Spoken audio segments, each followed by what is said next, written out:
Hello guys, welcome to another video in my channel. अभी हम जिस मैच के बारे में बात करने वाले हैं वो है आज का ए लीग का मैच जो कि होने जा रहा है न्यूकासल जेट्स और वेलिंगटन फिनिक्स के बीच में। इससे पहले इस मैच की एनालिसिस हम स्टार्ट करें, अगर कल वाले मैच का थोड़ा रिवाइंड हम कर लें। कमाल का गया था, मेरे ख्याल से 50 मेंबर या 100 मेंबर तक सारे मिनीजियल हमारे जो सब्सक्राइबर्स थे उन्होंने कमाल का कर दिया था। मेरा खुद का पॉइंट 78 से ऊपर का था, 78.5 या ऐसा कुछ था। तो मेरा भी खुद, मैंने मिनीजियल तो नहीं खेला था लेकिन मैंने पॉइंट्स देखे थे और मैं ये तो श्योर था कि लगभग सारे मिनीजियल हमारे विन थे। सब कुछ हमारे टीम में था। ग्रैंड लीग मिस हुआ सिर्फ एक प्लेयर की वजह से, वो थे ओ डोहर्टी। ये आपने देखा ही होगा, नहीं तो सारे प्लेयर्स सब कुछ हमारे टीम में थे। बहुत सारे लोग जो थे वेस्टर्न सिडनी वांडरर्स के क्लीन शीट को लेकर आए थे। Western Sydney Wanderers clean sheet तो रख ही नहीं पाई, उल्टा मेलबर्न विक्ट्री के डिफेंडरों ने ज़्यादा पासिंग के भी पॉइंट्स दे दिए। उससे भी बड़ी बात, लाउडी लटनजियो जिनके बारे में बहुत कम लोगों को पता था, उन्होंने भी एक असिस्ट प्रोवाइड किया। उनसे ज़्यादा एक्सपेक्टेशन थी मुझे ऑफ कोर्स, लेकिन चलिए एक असिस्ट भी बहुत बड़ी बात रही थी कल के मैच पर। सिर्फ एक प्लेयर नहीं था, नहीं तो अगर वो रहते तो आराम से मेरा जो है ग्रैंड लीग भी विन हो जाता था। लेकिन मिनीजियल विन करने में मुझे नहीं लगता कोई भी दिक्कत होनी चाहिए थी। तो इसीलिए मैं हमेशा कहता हूँ टेलीग्राम पे ज़रूर जुड़े रहिएगा, क्योंकि अगर आप टेलीग्राम पे नहीं हैं तो आप क्या क्या चीज़ें मिस कर रहे हैं मैं आपको एक झलक दिखा देता हूँ। तो ये टीम मैंने कल जो है अपने टेलीग्राम पे शेयर करा था, आप देख सकते हैं। सब कुछ हमारे टीम में थे।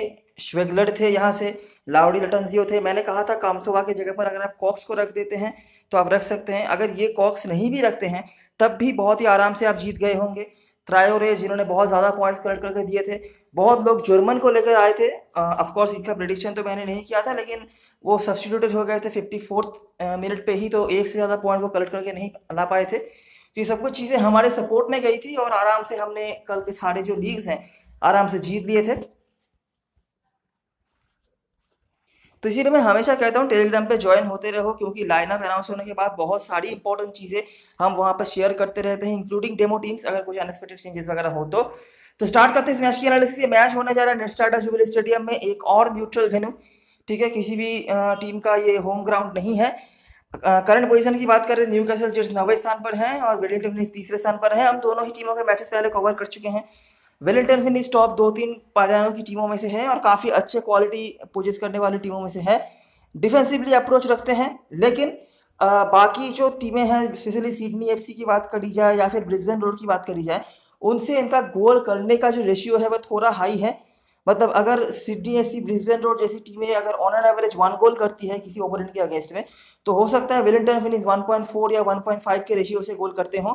लेकिन ये गोल खाते भी हैं, पिछले लगभग 7-8 मैचों में इनका कोई भी क्लीन शीट नहीं रखा है इस टीम ने। तो ये एक चीज़ है, लेकिन हाँ इनके पास गोल स्कोरिंग अपॉर्चुनिटीज बनाने वाले और गोल स्कोर करने वाले बंदे भी काफ़ी अच्छे हैं। विंग डिपेंडेंट फुटबॉल ये खेलते हैं। पोजीशन रखे या नहीं रखे ज़्यादा ट्रांजिशन नहीं होता है इनका, क्योंकि बहुत ज़्यादा डिफरेंस नहीं होता है इनका और इनका ओपोनेंट के पोजीशन में, ये मैं पहले ही बता चुका हूँ। अगर ये पोजीशन नहीं भी रखते हैं तो भी 45 से 49 के भीतर इनका पोजीशन रहता है, और अगर ये पोजीशन रखते हैं तब भी 51 से 55 के भीतर रहता है। मतलब बहुत ज़्यादा डिफरेंस नहीं होता है, भले ही ये पोजीशन रखे या नहीं रखे। सेट पीस टेकर्स इनके लिए काफ़ी अच्छे अच्छे हैं, इसलिए सेट पीस में ये काफ़ी अच्छा रिजल्ट इनका रहा है। दूसरी तरफ से न्यूकासल जेट्स की बात करी जाए तो 7-8 मैच डे पहले तक ये ऑर्डिनरी टीम ही थे, ज़्यादा कुछ बताने लायक इनके लिए था नहीं। लेकिन 7-8 मैच डे के बाद इन्होंने और आज के मैच में खड़े होकर इन्होंने बहुत बड़ा कुछ अचीवमेंट कर रखा है। भले ही अभी वो चैंपियनशिप के दौर में भी नहीं है किसी भी तरीके से, लेकिन कुछ मैचों में, आखिरी कुछ मैचों में इन्होंने कमाल का फुटबॉल खेला है। इनके कोच बदल होने के बाद इनका जो डिफेंसिव स्ट्रेंथ है बहुत ज़्यादा बढ़ चुका है, और इसी डिफेंसिव स्ट्रेंथ के ऊपर डिपेंड करके उन्होंने टॉप ऑफ द टेबल टीमों को ना सिर्फ रोका हुआ है बल्कि हराया भी हुआ है, जिनमें से Sydney FC, Melbourne city, Brisbane road जैसी टीमों के नाम भी आपको दिख जाएंगे। एडिलेड यूनाइटेड जैसी टीमों के नाम आपको दिख जाएंगे। सिर्फ वेलिंगटन फिनिक्स का ही बाकी है, तो क्या पता आज वो भी हो जाए। बहुत ज़्यादा अट्रैक्टिंगली बताने के लिए कुछ है नहीं, कुछ 1-2 स्कोरर्स ही हैं इनके पास, लेकिन डिफेंसिव स्ट्रेंथ बहुत बढ़िया रखते हैं। ये सेट पीस इनका भी काफ़ी अच्छा रहता है और पोजीशन रखते हैं। सबसे बड़ी बात इनके डिफेंस में या फिर डिफेंसिव थर्ड में आप कह लीजिए, डिफेंसिव मिडफील्डर को इंक्लूड करके बहुत सारे अच्छे अच्छे ऐसे प्लेयर्स हैं जो कि आपको पासिंग के ही बहुत ज़्यादा पॉइंट्स देने की क्षमता रखते हैं। तो देखते हैं हमें क्या क्या मिलता है। आखिरी जो हेड टू हेड मैच हुआ था, वेलिंगटन फिनिक्स ने न्यूकासल जेट्स को हरा दिया था। हालांकि तब की न्यूकासल जेट्स और अब की न्यूकासल जेट्स इन दोनों में काफ़ी डिफरेंस है। वेलिंगटन फिनिक्स ने 2 गोल जो करे थे जहाँ से आपको डाविया का गोल दिख जाएगा। मेरे ख्याल से दोनों ही गोल यहाँ पर जो आए थे वो सेट पीस से आए थे। एक गोल डाविया ने खुद करा था सेट पीस से, और एक गोल उन्होंने बनाया था किसी के लिए जो अभी फर्स्ट 11 के पार्ट नहीं थे।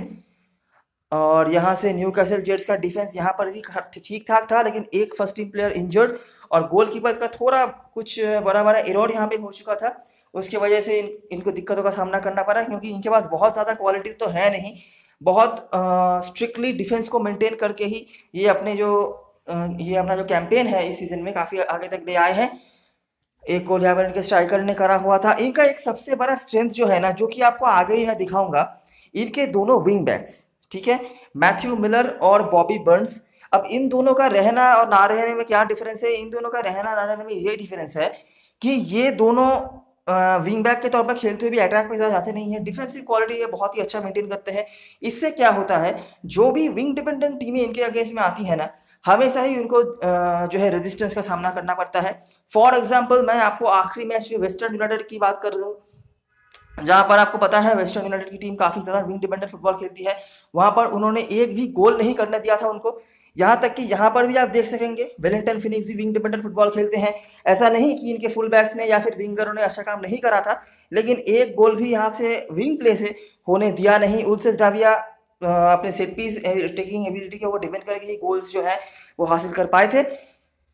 हाँ, तो आप देख सकेंगे फिनिश सेट पीस से गोल करा।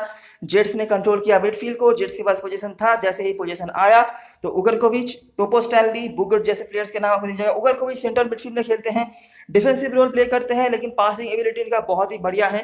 टीम के टॉप 2-3 पासर्स में से ये हैं, और कुछ नहीं तो आपको 3.5 से 4 पॉइंट ये पासिंग के ही देने की क्षमता रखते हैं। और डेवलिन फिनिश की तरफ से ये भी सेम ही रोल प्ले करते हैं जो रोल उगरकोविच प्ले करते हैं न्यूकासल जेट्स के होकर। बर्न्स के यहाँ पर क्रॉसेस, उसके बाद पेत्राथोस अटैकिंग थर्ड में सबसे इंपॉर्टेंट प्लेयर है न्यूकासल जेट्स के होकर पेत्राथोस। और उसके बाद कशाश की डिलीवरी, उसमें टाविया और मार्टिनोविच जो गोलकीपर थे न्यूकासल जेट्स के, नहीं ये वेलिंगटन हिल्स के गोलकीपर थे, इनको 7 या 6 सेव्स करने पड़े थे, 6 सेव्स करने पड़े थे। तो आप समझ सकते हैं कि अटैकिंग टीम वीक टीम होने के बावजूद भी ऐसी कोई बात नहीं है कि न्यूकासल जेट्स की टीम अटैक पे जाती नहीं है। इनका ये पोजीशन भले ही रखते हैं, लेकिन काउंटर अटैक पे ही ये डिपेंड करते हैं, और ये काफ़ी मतलब स्पेसिफिक हैं, काफ़ी अच्छे हैं आप कह सकते हैं। अटैकिंग थर्ड में बहुत ज़्यादा चांसेस ये नहीं बनाते हैं, लेकिन डायरेक्ट स्कोरिंग अपॉर्चुनिटीज क्रिएट करते हैं जितने भी चांसेस ये बनाते हैं। इसीलिए आपको हमेशा ये चीज़ देखने को मिल जाएगा कि इनके अगेंस्ट में जो गोलकीपर या डिफेंस खेलते हैं उनको भी काफ़ी अलर्ट रहना पड़ता है, डिस्पाइट दैट कि वो ज़्यादा गोल कंसीड नहीं कर रहे हैं। आगे मैं दिखाता हूँ मैं क्या कहना चाहता हूँ। रिसेंट कुछ मैचेस की बात करें, सिडनी एफसी को इन्होंने 2-1 से हराया था। Top of the table team है सिडनी एफसी। यहाँ पर आप देखेंगे इनका भी डिफेंस बहुत बुरा नहीं था, सेंट्रल मिडफील्ड भी सही था, ठीक है। एक गलती हुआ था इनके एक सेंट्रल डिफेंडर से, जहाँ से एक गोल आया था। बाकी आप जो चीज़ नोटिस कर पाएंगे, 5 मैन डिफेंस यहाँ पर रखा था। मैथ्यू मिलर और बर्न्स यहाँ पर एकदम ऑर्थोडॉक्स फुलबैक की तरह खेल रहे थे, और दोनों ही गोल जो आए थे सेट पीस से आए थे। एक गलती इनके गोलकीपर ने कर दिया था जहाँ से एक गोल आया था, नहीं तो वो भी ना आता, ठीक है। फिर से यहाँ पर पोजीशन रखा, फिर से उगरकोविच, कुतरुम्बी, बुगर्ड, स्टैनली के पास आपको दिख जाएंगे, मिलर और फिट्जगेराल्ड की क्रॉसेस। पेत्रातोस यहाँ पे नहीं खेल रहे थे, तो इसीलिए फिट्जगेराल्ड को यहाँ पर सेट पीस लेना पड़ा, नहीं तो सेट पीस जो है पेत्रातोस ही लेते हैं। ब्रिस्बेन रोड के अगेंस्ट में 1-0 से हारना पड़ा, तो यही डिफेंसिव टीम इनका स्ट्रेंथ है, वही इनका वीकनेस भी है। तो एक ही गोल हुआ। फिर से जो चीज़ आपको दिख जाएगी कि जो विंग प्ले है ब्रिस्बेन रोड का यहाँ पर हो चुका था ब्लॉक्ड, ठीक है। एकमात्र गोल यहाँ पर मैकडोनाल्ड ने किया था, लेकिन बाकी गोल वापस करने लायक एबिलिटी इनके पास नहीं है। इनका डिफेंस जितना स्ट्रांग है, अटैक उतना स्ट्रांग नहीं है। भले ही एक आध गोल उन्होंने करा हुआ है, लेकिन इतना कंसिस्टेंसी इनके अटैक में नहीं है। इसीलिए इनको अपने सेट पीस के ऊपर बहुत ज़्यादा डिपेंड करना पड़ता है न्यूकासल जेट्स को। ब्रिस्बेन का भी एक गोल सेट पीस से ही आया था, जेट्स ने पोजीशन रखा था। तो फिर से सेम नाम, स्टैनली, बुगर्ड, उगरकोविच, कुतरुम्बी के पासेस के नंबर्स आप देख सकते हैं, और मिलर और पेत्राथोस के क्रॉसेस। एडिलेड को यहाँ पर 3-0 से हराया था। एडिलेड का डिफेंस तो खराब है, वो 3 गोल खाएंगे, ये कोई बड़ी बात नहीं है, लेकिन एडिलेड की टीम को एक भी गोल नहीं करने दिया, यही सबसे बड़ी बात है यहाँ पर न्यूकासल जेट्स का। तो जो चीज़ आपको दिख जाएगा, कमाल का डिफेंडिंग। बुगर्ड जो यहाँ पर शायद मैन ऑफ द मैच हुए थे, गोल्स यहाँ पर कहे थे ओडोनोवन ने, यहाँ पर मिलर ने गोल करा था, और एक गोल यहाँ पर उगरकोविच ने करा था। अच्छा, मिलर आज के मैच में अवेलेबल नहीं है, फॉर योर इन्फॉर्मेशन बता दे रहा हूँ। तो फिर से विंग प्ले यहाँ पर एक्टिव था, सेट पीस से गोल करा, पोजीशन इक्वली शेयर्ड हुआ था बुगर्ड के पासेस। बुगर्ड हमेशा ही कंसिस्टेंटली पास देते रहते हैं। हो सकता है किसी मैच में हाईएस्ट पासर नहीं हो, लेकिन कॉन्सिस्टेंट पासर हैं, ठीक है। मतलब at the end of the season इनका नाम आपको ऊपर ही दिखने को मिल जाएगा पासिंग के मामले में। पेत्रातोस, मिलर और बर्न्स के यहाँ पर डिलीवरी वगैरह थे। वेलिंगटन फिनिक्स के बाद अच्छा, तो ये है न्यूकासल जेट्स। डिफेंसिव स्ट्रेंथ के ऊपर डिपेंड करते हैं। एक से ज़्यादा मैंने आखिरी 7-8 मैच में इनके अगेंस्ट में गोल होते हुए नहीं देखा है। प्रॉब्लम इनका यही होता है कि वो एक गोल ही इनको हराने के लिए काफ़ी हो जाता है, नहीं तो एक गोल ही काफ़ी होता है इनको खुद का जो है गाड़ी चलाने के लिए। और कुछ कुछ मैचों में अपने सेट पीस एबिलिटी के ऊपर डिपेंड करके इन्होंने दो गोल भी करे हुए हैं, लेकिन अगर 2 गोल कर लेते हैं ये तो मतलब जीत इनका लगभग कन्फर्म हो जाता है। स्ट्राइकिंग थर्ड में कंसिस्टेंसी की थोड़ी कमी है। ओडोनोवन ने कुछ गोल तो इस सीजन में करे हुए हैं, लेकिन बाकी प्लेयर्स से ज़्यादा उम्मीदें आप नहीं रख सकते हैं। और सबसे बड़ी जो बात है कि सेट पीस के ऊपर इनको काफ़ी क्योंकि डिपेंड करना पड़ता है, तो कभी भी कोई भी अनएक्सपेक्टेड गोल स्कोरर इनके टीम के होकर आपको देखने को मिल सकते हैं। वेलिंगटन फिनिश की बात करें तो मेलबर्न विक्ट्री को यहाँ पर उन्होंने हराया था 3-0 गोल से, जहाँ पर आपको दिख जाएगा उल्सेस डाविया साथ में इनके स्ट्राइकर्स ने गोल करा था। जनरली ये 1-2 से ज़्यादा गोल करने वाली टीमों में से नहीं है। यहाँ पर मेलबर्न विक्ट्री ने कुछ ज़्यादा ही खराब खेला था, तभी जाके इन्होंने इतने ज़्यादा गोल किए थे। इनका जो स्ट्राइकिंग थर्ड में खेलते हैं, स्ट्राइकर जोन में खेलते हैं, ये उतना ज़्यादा क्वालिटी पोजेस नहीं करते हैं, ठीक है। गोल कुछ कुछ मैचों में मैंने करे हुए हैं, लेकिन इतना कंसिस्टेंसी नहीं है इनके स्ट्राइकर्स में। इनका पूरा जो है विंग डिपेंडेंसी के ऊपर डिपेंड करते हैं ये, और सेट पीस के ऊपर, और इसीलिए 1-2 से ज़्यादा गोल नहीं कर पाने की ये एक कमी की वजह से ही वेलिंगटन फिनिश को एक डिस्ट्रक्टिव अटैकिंग थर्ड टीमों के अगेंस्ट में काफ़ी दिक्कतों का सामना करना पड़ा है। नहीं तो ओवरऑल ये एक बैलेंस टीम ही है। 1-2 गोल करके उनको डिफेंड करने की क्षमता ये रखते हैं, जहाँ पर ऐसा आप यहाँ पर भी देख सकते हैं 3-0 से उन्होंने जीत करा था। पोजीशन नहीं रखा था उतना ज़्यादा, लेकिन डेवलिन और डेवियर स्टाइनमैन के पास आपको दिख जाएंगे डाविया के क्रॉसेस। वेस्टर्न यूनाइटेड को 2-0 से हराया, जहां पर एक गोल यहाँ पर डेविड बॉल ने किया था और एक गोल सेट पीस से किया था कशाश ने। लेकिन जो चीज़ आपको कॉन्सिस्टेंटली देखने को मिल जाएगी वो है स्ट्रॉन्गेस्ट ऑफ द डिफेंसेस, ठीक है। स्ट्राइकिंग थर्ड में उतना खास कुछ नहीं है, एक गोल जरूर आ गया था। फिर से पोजीशन रखा, फिर से डेवलिन, डेवियर, टेलर, ये कुछ कॉन्सिस्टेंट प्लेयर्स थे। दोनों ही गोल जो आए वो मेड और स्कोर्ड बाय विंगर्स। आखिरी मैच पर्थ ग्लोरी के अगेंस्ट में फिर से वही उनका स्ट्रेटेजी रहा।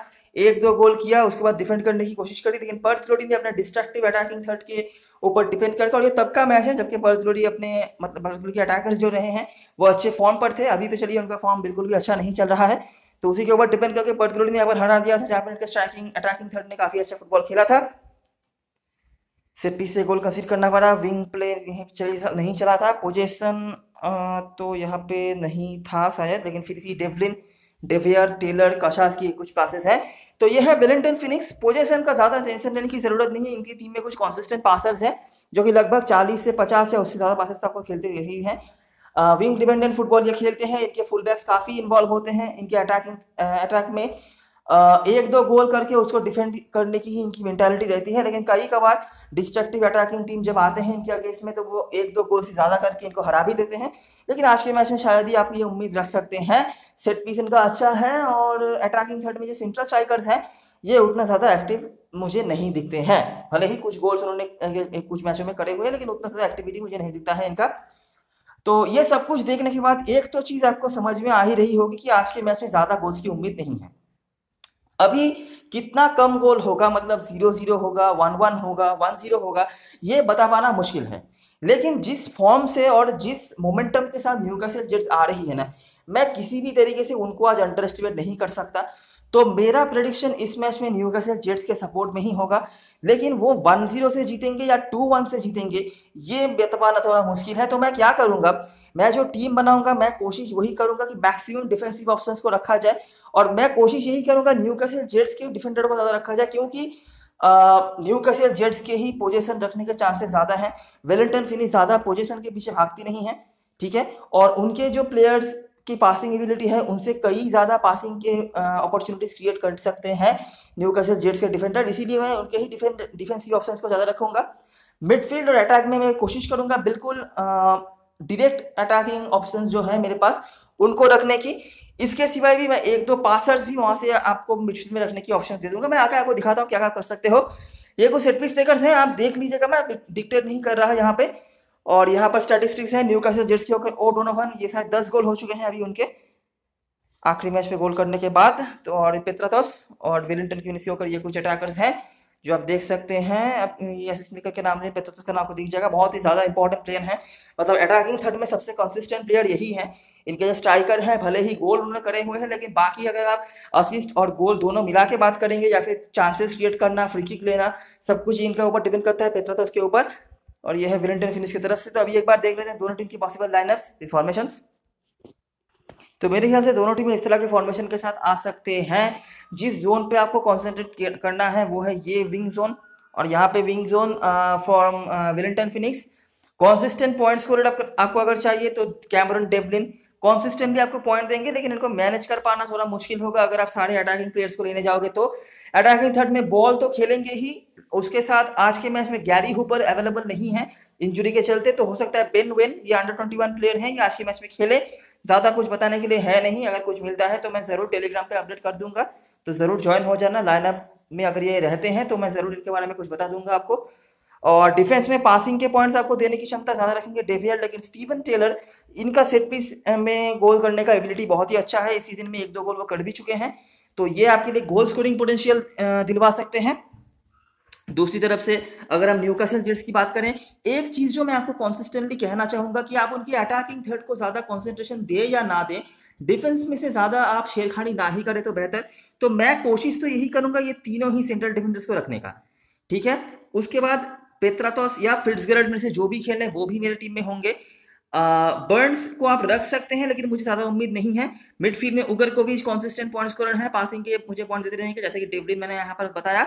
और अटैकिंग थर्ड में एक ही डिपेंडेबल ऑप्शन है, वो है डोनोवन। अभी कोई और गोल नहीं कर सकता ऐसी कोई बात नहीं है, लेकिन मुझे नहीं लगता कि स्मॉल लीग में ज्यादा लोग इसके बाहर कुछ करेंगे।